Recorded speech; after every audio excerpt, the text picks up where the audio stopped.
Сайн байцгаана уу Здравствуйте, уважаемые эрхэм хүндэт телезрители. үзэгчдээ. Ер Необычайно бусын приятно халуун хитрхи бөхчм цагаагаар бидний ногоон талбайдаа хийх ажлын минь мөн чанар тодорхой өөрчлөлт орууллаа. Мы, например, Тухайлбал бид очень спасибо ургамлаа за аврахын тулд хүнсний чаще ногоогоо илүү проводимые олон удаа услах наращивание хэрэгтэй болсон. растения. Ургамлууд ч Кстати, гэсэн растения мэдээж тоже амьд биет принесли болохоор серьезный ихээхэн прогресс. зочролд орсон нь Я тодорхой. думаю, что Гэхдээ таких огцом последствий халуун будет эцсийн дүндээ манай немного. ургацанд муугар Ну а нөлөөлөхгүй мы с гэдэгт вами итгэлтэй байна. продолжаем Одоо активно бүгдээрээ ухаживать хамтдаа хүнсний не ногооны только за овощными төдийгүй жимс культурами, но и жимсгэн, за гоёл плодовыми чимэглэлийн ягодами, ургамал, дүүнчлэн төмсөө декоративными хэрхэн арчлах и талаар тем более үргэлжлүүлэн ярилцах болно. декоративными. За ингээд ойрын Сейчас өдрүүдэд ямар давайте ажил посмотрим биднийг на то, хүлээж что байгаадаа следует энэ обратить внимание в нэвтрүүлгээрээ ближайшие хамтдаа дни. танилцгаая.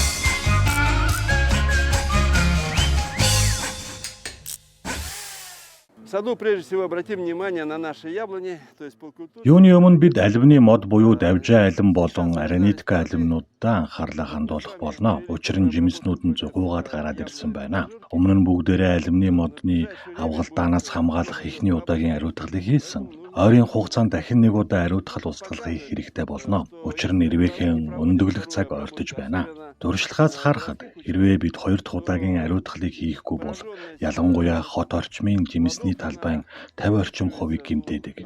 Харин 2 дахь удаагийн ариутгалыг хийсэн тохиолдолд жимсний гэмтэл хортонд идэгдэх явдал 10% болж буурдаг юм а. Та Золотая Искра бэлтгэлийг эсвэл өөр ижил үйлчилгээтэй шавж устгах бэлтгэлийг хэрэглээрэй. Одоо бүрээдэд нутагшуулсан 2 сортын алюминий модныхаа талаар ярилцъя. Энэ бол Малинка сорт юм.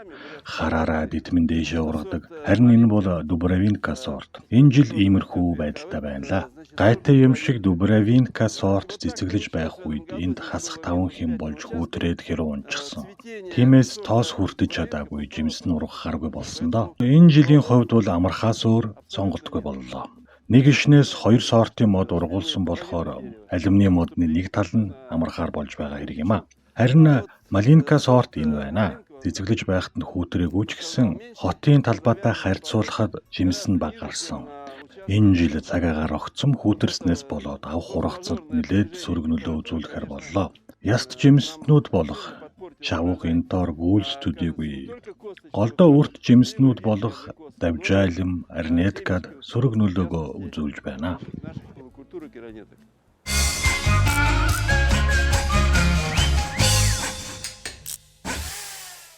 Ну и, конечно, обратим внимание на наши ягодные культуры. Одоо бүгдээрээ жимсний бутнуудынхаа арчилгааны талаар ярилцъя. Үхрийнүүд, жимснүүд нь гарчихсан байна. Харамсалтай нь тийм том биш, магадгүй огцом хүүтрэл, хэрэг унсан зэрэг нь нөлөөлсөн баха. Гэхдээ жимсний гаралт нь голдоо үрт жимснүүдээс хамаагүй их сайн байна. Ногоон ялааны эсрэг биотилийн бэлтгэлээр ариутгал хийсэн навчнууд нь хууларсан байгаа хэдий ч ногоон ялаа аль хэдийнэ энд байхгүй болсон байна. Өөрөөр хэлбэл бэлтгэл үүргээ сайн гүйцэтгэжээ. Би өөрийн ашигласан биологийн гаралтай биотилийн аравсилын зэрэг бэлтгэлүүдэд үзүүлж байсан шүү дээ. Мөн ургамлууд 39 хэмийн халуун зохигдсон, наран зохиулж, навч шарлах байдал харагдаж байна. Ийм сөрөг хүчин зүйлүүд байгаа хэдий ч ерөнхийдөө энэ зочрлыг үхрийнүүд манд ажигууд авчээ. За тэгээд бороо орвол сайн л байна. Харин орохгүй бол заавал услах хэрэгтэй шүү. Ерөнхийдөө ургалт сайн, аалзан хажиг байхгүй ногоон ялааг бид устгаж чадсан. Тийм болохоор одоо ургацсан авахыг л хүлээх үлдэж байна да. Созревание урожая.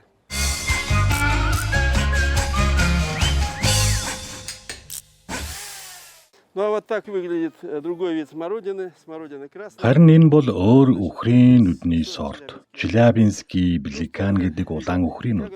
Энд харин бүх зүйл дажгүй шүү. Жимснүүд нь сайн гарч ургаж байна. Багсарч байгааг нь та бүхэн харж байна. Хар үхрийнүүдтэй харьцуулахад улаан үхрийнүүдний жимс нь нэгэн зэрэг багсарч боловсрож гарч ирдэг. Хураасан ургацаа хүмүүр өөр өөрийн аргаар ашигладаг баха. Сайхан компот хийж болдог юм а. Амт гэж ёстой гайхамшигтай. Энд бас нэг төрлийн ногоон ялаа үүрэлдэг.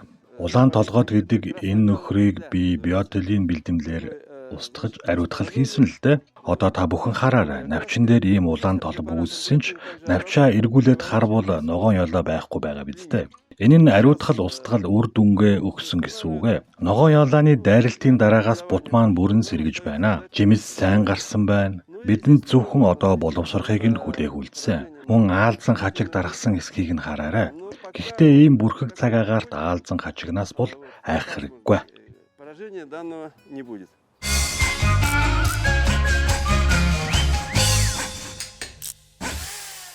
В принципе, неплохо выглядит малина.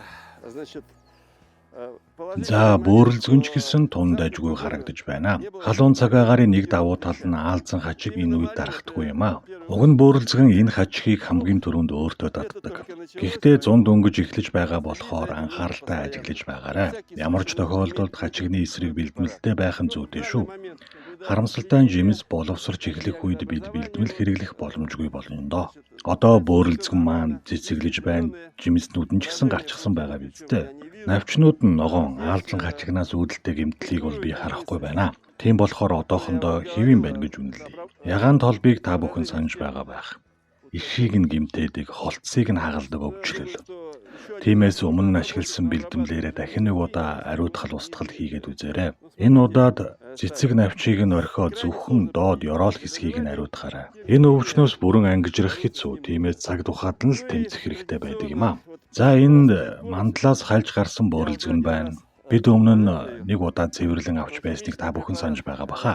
Энд химийн бэлдмэл хэрэглэж болохгүй. Учир нь хүчтэй бэлдмэл гербицид нь их ургамал болно. Газрын доорх ишрүүн нэвтэрч ургамлыг гэмтээж болно.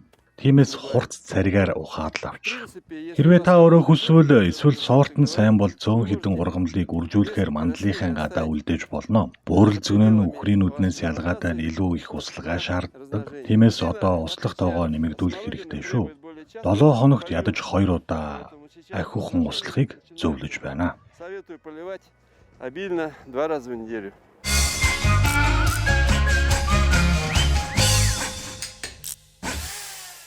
Ну а самые ранние урожаи мы с вами собираем. Манай бүс нутагт хамгийн эрт ургацаа өгдөг жимс бол жимэлис. Та бүхэнтэйгээ айл хэдийнэ хураагаад аваад эхэлж гисэн байгаа. Одоогоор жимс боловсрч байна. Гэтэ энэ ургамлын гол бэрхшээл бол жимс нь их газар тундаг. Тиймээс одоо нэхмэл бус хучлагын материал аваад газраар дэвсээд өгөх нь зөв шийдвэр болох байх. Жимс нь бага ундаг эсвэл их ундаг төрлийн янз бүрийн сортууд байдаг юм аа. Миний тарьсан жимэлүст бол Герда сортынх. Глубая бритина сорттой харьцуулахад ногоон ялаа бараг үүрлээд байдаггүй онцлогтой. Харин энэ бол Узюменка сорт. Та бүхэн хараарай. Жимс нь арай өөр. Хамаагүй том байгаа биз дээ. Амтан ч гэсэн мөн ялгаатай. Гэхдээ навчнууд нь шүүслэг өргөн болохоор ногоон ялаа үүрлэх гээд байдаг. Би биотилин бэлдэмлэр ариутгал хийсэн. Үр дүнд нь ногоон ялаа харагдгаа байсан. Гэхдээ ганц нэг нисэж байгааг бол харсан. Тэгэхдээ жимлистийнхаа ургацыг бүрэн хурааж авах хүртлээр ариутгал устгал одоогоор хийж болохгүй. Хэрвээ ногоон ялаа их үрэлсэн байвал жимсээ хурааж авсныхаа дараа химийн бэлдмэл ашиглаарай. Жишээ нь акатора бэлдмэлийг хэрэглэхийг санал болгож байна. Ингэж устгаж авахгүй бол ногоон ялааны эмэгчин нь танаа талбайгаар дарахх болно. Тэгээд өргөст хэмэх чавганы модны залуу мөчрүүдийг гэмтэх болно. Тиймээс ногоон ялаа цааш дарахаас сэргийлж энд нь бүрэн устгах хэрэгтэй. На участке, чтобы дальше тля не расселялась.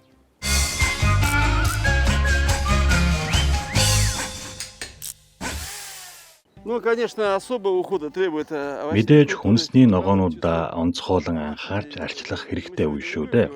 Өнөөдөр бид сонгон, сармис, улаан лойлын талаар ярихгүй. Харин хулууны тухай өгүүлэх болно. За энэ өндөр мандал тарьсан хулуу бол Конфетка сортынх. Та бүхэн хараарай. Энд эр цэцгэн буюу хоосон цэцгэн гарчсан байна. Харин энэ эм цэцгээс нь хулуу гарч байгааг хараарай. 2, бүр 3, үгүй 4 хулуу гарчсан байна. Гайхалтай. Өнөөдөр мандалд тарьж сайн ялзмаг нэмсний ачаар сайхан ургасан байна. Тусгайлан би энд хоосон зай үлдээсэн байгаа. Учир нь хулууны навчаар энэ талбай дүүрэх болно. Тэглэх юм байхгүй болохоор хулуу өөрөө ч сайн ургах болно. Хулуу тарьж байгаа хэн бүхэн үүнийг битгий мартаарай. Ургалт нь хэвэн байна. Одоо сайтар услах хэрэгтэй. Хагас хувин ус хийсэн ч болно. Ингэж сайхан ургаж байхад нь дэм болгохтэй. Угаасаа дулаан цаг агаарт хангалттай хурдан ургах болно. За тэгээд ногоон ялаанаас сэргийлэх хэрэгтэй болно шүү. Хулуун дүүрлээд идэж гэмтээдэг хортын шавж шүү дээ. Тыкву.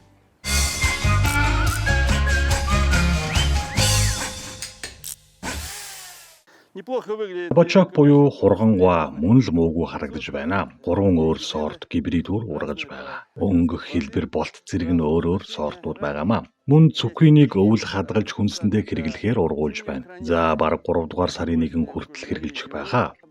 Ургамлууд хөрсөндөө сайн зөгцсөн анхны хургангуй гараад эхэлчихсэн байна. За энэ сортын хувьд одоогоор хараахан гарч ирээгүй байна. Аргагүй л дээ, нилээд хожуу болцсон сорт л тоо.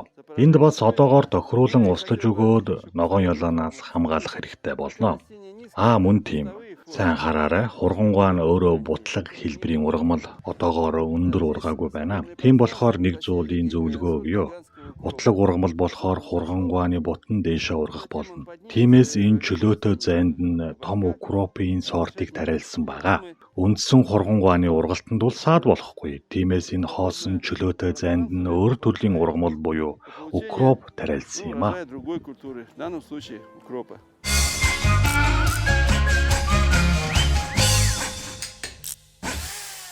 Ну вот так выглядит кабачок, выращиваем в бочке. Харин энэ бол торхонд ургуулсан хургангуй. Өмнө нь үзүүлж байсан 2 дахь жилдээ энэ туршлагыг хэрэгжүүлж байна. Надад бол их таалагдсан мөн давхар чимэглэлийн үүрэг гүйцэтгэдэг ургамал шүү дээ. За энд шарлаад наранд түлэгдсэн шинж тэмдэг байна. Аргачлахгүй юм да. Торхоо би нарны тусгал хамгийн сайтай газарт нь тавьж өгдөг. Ер нь торхонд ургуулсан болохоор дуртай газартаа зөөгөөд шилжүүлээд байж болдог. Тэгвэл хулуу болон хургангуй нь нарны гэрэлд ихээхэн дуртай ургамлууд л да.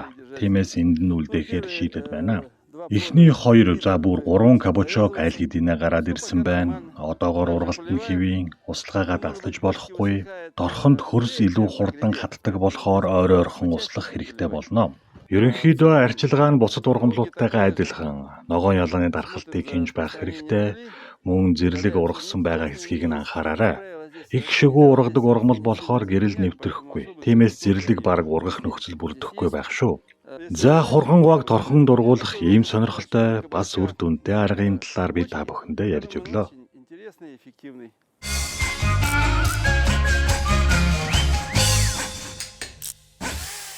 Одоо эрүүлжүүлэгч ургамлуудынхаа тухай ярьж өгье. Би танд энэ туршлагыг олон удаа үзүүлж байсан. Энд гиж тариалсан байгаа. Эрт болцсон гиж ингэж ургаж байна.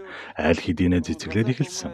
Харин тэнд ургаж байгааг нь 7 хоногоор хожуу буюу 5 дугаар сарын 20-нд тариалсан. Энийг бол 5 дугаар сарын 12-нд тарьсан юм а. Ялгаанаас нь та бүхэн харж байгаа байх. Цэцгэлсэн байна гэдэг нь ургамал цаашдаа дээш ургахгүй нөхцөл байдлыг нь тодтхон харуулж байгаа хэлбэр юм а. Өөрөөр хэлбэл ариутгал хийх хамгийн оновчтой цаг нь иржээ. Саяхан сайн бороо орж өгсөн хөрс чигтэй байгаа болохоор санаа зовох зүйлгүй хадах хэрэгтэй. Тример буюу хадуур аваад хадах болно. Миний хадуур цэнэгтэй батарейтай болохоор тун боломж юм. Би хувьдаа ингэж боддог юм. Хадахдаа 5 см орчим иж шүлдээгээд хадаарай. Танд тример байхгүй бол хадуураар орлуулсан ч болно. Зарим хүмүүс бүр хутгаар хадаж байсныг би харж байсан. Би харин тэгж хадаж арай үзээгүй байна. Ямар арга юу ашиглах нь чухал биш. Хамгийн гол нь хадах л хэрэгтэй. Хадаж авсныхаа дараа гिचээ хөрсөнд булах болно шүү.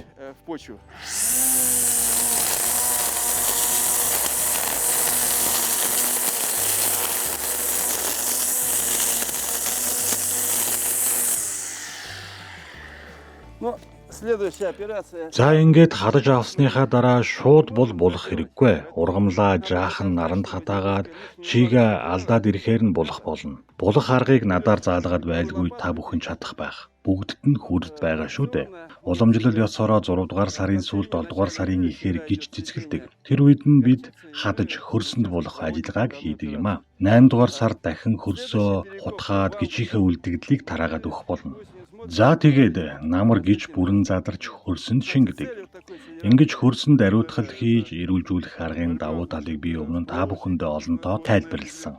Утсан хорхоо зэрэг хортон шавжины устгалаас гадна үржил шимээ алдсан хөрсөнд нэмэлт тижэл болж өгдөг юм. Заавал ялцмаг бордоогоор бордох гэд байх шаардлагагүй.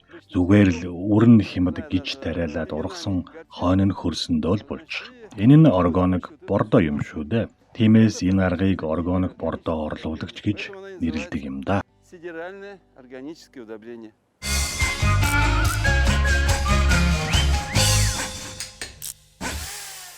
А сейчас Одоо би та бүхэндээ талбайд явуулж буй дуршилтаа танилцуулъя. Би энэ удаа төмөсний талбайгаа эрүүлжүүлэхээр шийдсэн. За энд нэг 100 орчим метр квадрат талбайд сүүлийн жилүүдэд утсан хорхоо ихээхэн үрүүлжсэн байна. Хэдийгээр би органик бордоогоор бордож өгсөн хэдий ч үржил шим нь муудсаар байсан юм а. Тиймээс энд гиж тариалж үзлээ. Мандлаас ялгаатай нь игнээ хоорондын зайг нь 35-аас 40 см байхаар бодож тариалсан. Жаахан хуурай халуун байснаас жигд бус ургалаа. Хэдийгээр би сайн устж байсан боловч жигд ургуулж чадсангүй. Юу байн түүгээрээ дайлна гэдэгчлэн одоо байгаагаад ашиглахаас яах вэ? Ургасан байдлыг нь бол би 5 оноогоор үнэлж чадахгүй байна. Гичээ игнээлэн тариалсан дундах зайд нь элдв төрлийн хогийн ургамал ургачихжээ. Одоо яах вэ? Тэдгээрийг нь бас хөрсөө эрүүлжүүлэхэд ашиглахаас та. Одоо зэрлэг ургамлуудаа ядаж гичний хэмжээнд хүрч 20 см өндөр болох хүртэл нь хүлээх хэрэгтэй. Тэгээд триммерээр хадаж мотоблок ашиглан хөрсөндөө булаад өгнө. Ингэснээр хөрс эрүүлжих болно. Улмаар ирэх жил энэ талбайдаа би дахин төмөс тариална. Тэгээд 3 жилийн дараа эрүүлжүүлэх ажиллагаагаа дахин давтаж болно гэж би хувьдаа бодож байна. Би зорилгодоо хүрч гичийн тусламжтайгаар утсан хорхооноос салах болно. Энэ нь тэднийг эндээс хөөж дараагийн жилүүдэд тариалах төмсөө хамгаалж байгаа үндсэн нөхцөл болно. Картофель в последующие годы.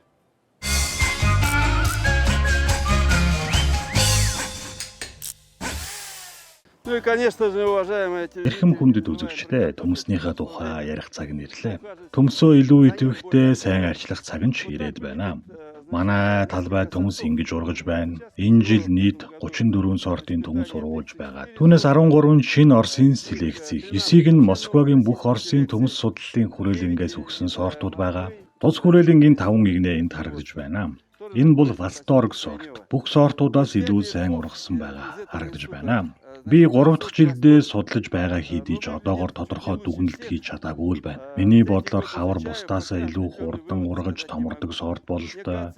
Навчин том, жаахан нэмгэн, тийм болохоор энэ сортыг услгаагүй талбайд ургуулахад хэцүү бололтой гэдгийг нь анхааруулж хэлмээр байна. Өөрөөр хэлбэл энэ сорт жигэнд их дуртай. Харин энэ бол Голланд селекцийн Кондор сорт. Аврах том болцоотой төмсөлдөө. Заримдаа 1 кг болон түүнээс дээш жинтэй ургадаг, голдуу, шарж идэх зориулттай, шаргуултай, дингис сайтай сорт юм а. Дажгүй сайн ургаж байна. Гэхдээ Восторг сортыг бол арай гүйцэхгүй харагдаж байна. За харин энэ бол алдарт Королева Анна сорт ингэж ургаж байна. Энэ жил намайг энэ сорт ихэд гайхшрууллаа.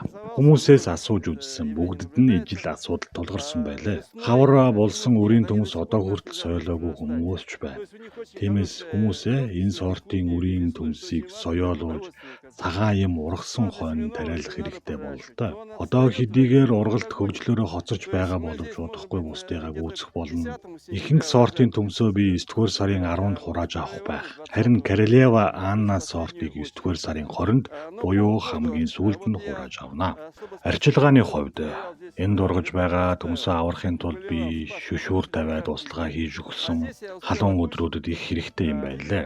Харин энд нь би шуудуу татаж өгсөн байгаа. Одоо худгаас хоолоо татаад ингэж шууд усалдаг юм а. Усалгааны энэ аргыг олон жил хэрэглэж байгаа. Баг зэрэг налуу нуруу гаргасан байгаа. Хэрвээ илүү налуулахыг хүсвэл каскад маягийн зүйл хийсэн ч болно. Маш үр дүнтэй арга шүү. Илүүдлөө сууршихгүй, мөн дараа нь шүрвшигч ашиглан дээрээс нь услаж чиглэг орчныг нэмэгдүүлж өгдөг. Өвчлөлт тархахгүй онцлогтой. Ер нь ингэж суугаар услах нь хамгийн үр дүнтэй чийг өгдөг арга гэж би хувьдаа боддог юм а. Одоо яаж нуруулдах талаар нь ярьж өгье. Хүн бүр өөрийн аргаар нуруулддаг байна. Одоо хүртэл гар аргаар хийж байгаа бол орчин үетэйгээ хөл нийлүүлэн механик техник ашиглах цаг нь болсон гэдгийг хэлмээр байна. Би мотоблок ашигладаг. Тохиргоог нь хийж гисэн байгаа. Игнээ хоорондын зай нь ойролцоогоор 70 см. Энэ зайгаар хөрсөө хаглаад хоёр тал руугаа нуруу гаргаж өгөх ёстой л доо. Маш хурдан хүч хөдөлмөр хэмнэх арга. Андсаа сайн буулгаад өгөөрэй. Андс гүн орж байж өндөр нуруу үүсэх нөхцөл бүрднэ. Өндөр нуруу нь ариун ургацын үндэс болно шүү. За хамтдаа хоёр игнийг нуруулъя. Ну хотя бы литка 2.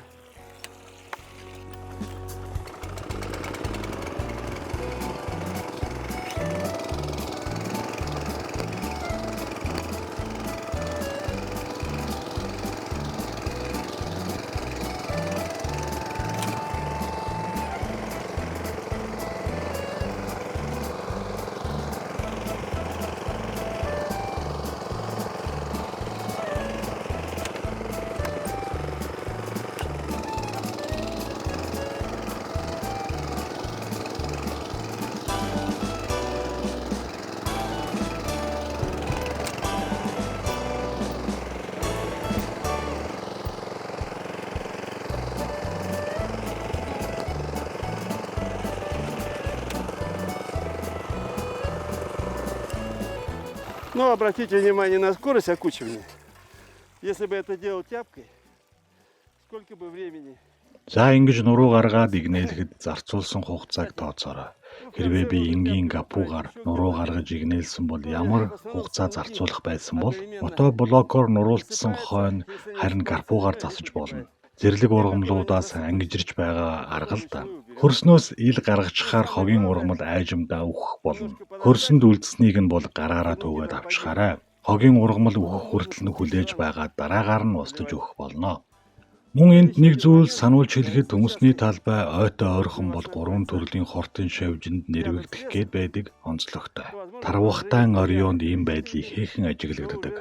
Тэдгээр нь Сибирийн хачиг, энэ нь ургамлын шүүсийг сорж ургамлыг хатаадаг. Мөн 2 төрлийн цох. Хар толгойд шпанка, улаан толгойд шпанка нар юм а. Арай хожуу гарч ирдэг. Тиймээс хортын шавжтай тэмцэх хэрэгтэй болно. Гэхдээ бүх талбайдаа хор засаж ариутгал хийх хэрэггүй. Үүссэн багахан голомтонд нь икра бэлтмэл засаж хэрэглээрэй. Энэ нь хортын шавжийг устгаж, цааш дарахахгүй байх нөхцөлийг бүрдүүлдэг сайн үр дүнтэй. Одоо нэг хөвгөлтэй тохиолдлыг харуулъя. Би энд наран цэцэг огтоос тариалаагүй. Тэгсэн төмс тарих үеэр өрн хөрсөн дунаад одоо төмсний талбайн голд наран цэцэг ургачихсан байна. Бид ихтэй наран цэцгээ цааш ургуулахаар шийдсэн. Угаасаа төмсөнд саад болохгүй. Тэгээд ч талбайг маань ихээхэн чимэглэж байгаа биз дээ. За эрхэм төмөсчдөө энэ маш чухал ургамлынхаа ургалтанд анхаарлаа сайн хандуулж ойрын өдрүүдэд идэвхтэй арчилгаа сайн хийгээрэй.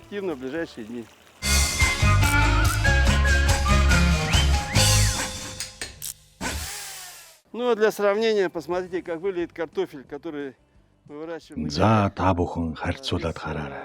Мандалд төмөс хэрхэн ургаж байгааг хараарай. Энд 3 сортын төмөс ургаж байна. За алдарт Адрете сортын энд хажууд нь эрт болцсон Колумба ургаж байгаа. Адрете сортын туршилтын талаар би өмнө нь ярьсан. 4-р сарын 25-нд хуучин гэлгэрууданд ор тариалсан одоо хардаа айл хэдийнэ цэцгийн булцуун үүсээ цэцэглэх шатанд орчихсон байна. Цэцэглэх үед нь төмөс хөрсөн доор бүрлдэж эхэлдэг юм шүү. Туршилтын зорилго нь мэдээж шин төмөс амтлах. Энэ сорт нь амтаараа бусдтай зүүрлэхийн аргагүй. 7-р сарын 5 эсвэл хамгийн хожуудаа 7-р сарын 10-нд хураахаар төлөвлөж байна. Манай талбайн хувьд энэ нь хугацааны дээд амжилт юм. Зарим хүмүүс хүлэмжинд дургуулаад 6-р сарын сүүлээр ургацаа авдаг. Харин би ийм өндөр мандал тариалж үзлээ. Эрт болцын төмсийг 4-р сарын сүүлээр суулгаад бүтээлгэн доор ургуулж үзсэн хэрэг юм а. Туршилт хэдийгээр 1 жил игч гисэн сайн үр дүнтэй байна гэдэгт би хувьдаа итгэлтэй байна.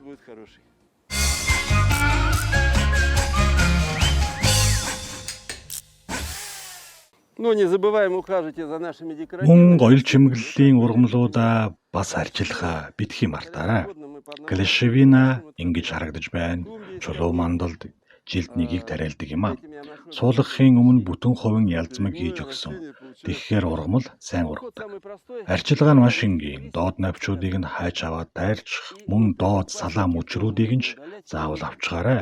Авахгүй бол саглааж үзэмж муутай харагддаг. Бидний зорилго бол цэцгээ 1-2 метр хүртэл өндөр дургуулах явдал юм а. Тиймээс салаа мөчрийг нь авчих. Энийг нь бас би авчихъя. Тэгээд тайрч авсан навчнуудаа ялзмаг хийхдээ ашиглаж болно.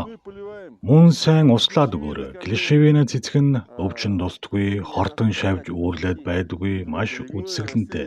Тиймээс ядаж нэгийг талбайдаа ургуулаарай гэж зөвлөмөр байна. Гэхдээ заавал хавар суулгацсны аргаар цэцгээ өрсөлдүүлэх ёстой гэдгийг битгий мартаарай.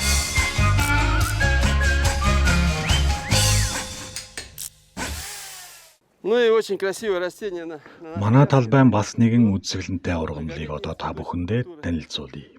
Энэ бол пион цэцэг. Олон наст цэцэгт ургамал л да. Зарим сортууд айл хэдийнэ цэцгэлжсэн байгаа. Харин энэ хаан пион яг одоо цэцэглэж байна. Харамсалтай нь хүчтэй аадар бороо орсноос жаахан доошоо гудаачихсан баг. Дараа жилээс тулгуур хийж өгөх хэрэгтэй юм шиг санагдаж байна. Тэгвэл ядаж гудаахаа болно доо. Ямар тааж пион ямар гайхалтай цэцэг болохыг та бүхэн хараарай. За энэ цэцгийг манай нэвтрүүлгийг үзэж байгаа бүх эмэгтэйчүүдэд бэлгэлхийг хүсэж байна. Нэг цэцгэн гэхэд бүхэл бүтэн баглаа цэцэгтэй адил байгаа биз дээ. Одно растение, один цветок, вернее, целый букет.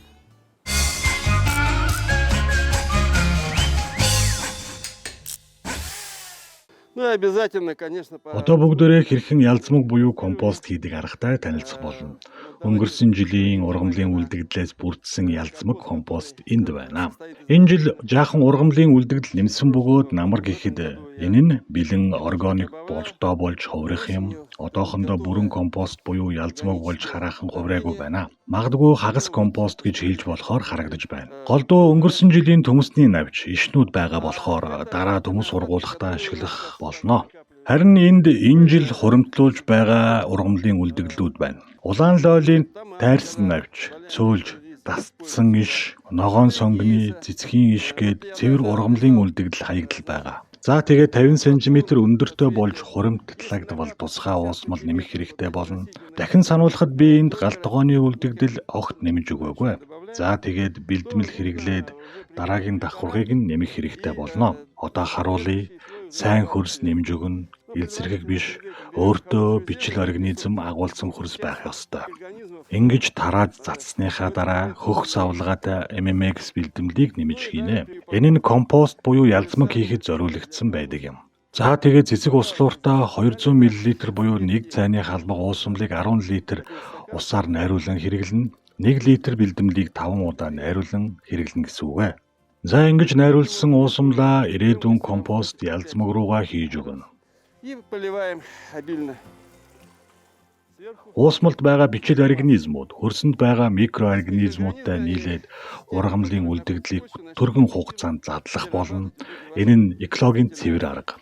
Хаягдал гарахгүй, бордоо худалдан авах мөнгө хэмнэдэг давуу талтай. Манайх 2 дасгалгаатай компостын буюу ялцмаг хийдэг хайрцагтай. Магадгүй танад энгийн 1 дасгалгаатай компостын хайрцагтай бол бэлдмэл ашигласнаар задралыг нь хурдсгаж өгдөг байгалийн гаралтай бордоогоо гаргаж авахыг хүн бүрт зөвлөмөр байна. За эрхэм хүндэт үзэгчтэй. Дарайлсан бүх ногооныхоо арчилгаанд анхаарлаа хандуулах цаг ирлээ. Ялангуяа хүнсний ногоог онцгойлон анхаарах хэрэгтэй. Сайн арчилж, цаг тухайд нь хэрэгтэй зүйлсийг нь өгч чадвал таны тариалсан ногооч танд ариун ургацаар хариу барих болно. Энэ хүрээд нэвтрүүлгээ өндөрлөж байна. Ирэх 7 хоногт иргэн уулзах хүртлээр баяртай үзэгчтэй. Отблагодарят высоким и качественным урожаем. Ну, всего доброго, до встречи на следующей неделе.